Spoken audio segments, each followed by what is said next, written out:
హనుమకొండ నయీం నగర్ లో తేజస్వి స్కూల్లో విషాదం చోటు చేసుకుంది. 10వ తరగతి చదువుతున్న జయంత్ వర్ధన్ అనుమానాస్పదంగా మృతి చెందాడు. రోజులాగే ఉదయం స్కూలుకు వెళ్లిన జయంత్ వర్ధన్ మధ్యాహ్నం అకస్మాత్తుగా కుప్పకూలిపోయాడు.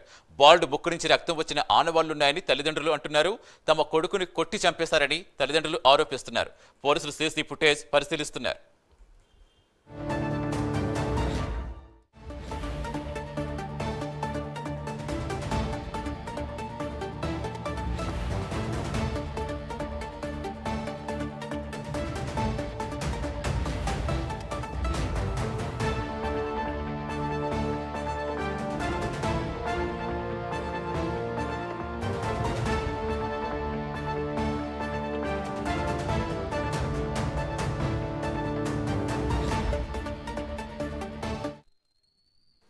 హనుమకొండ నయీం నగర్ లో తేజస్వి స్కూల్లో విషాదం చోటు చేసుకుంది. 10వ తరగతి చదువుతున్న జయంత్ వర్ధన్ అనుమానాస్పదంగా మృతి చెందాడు.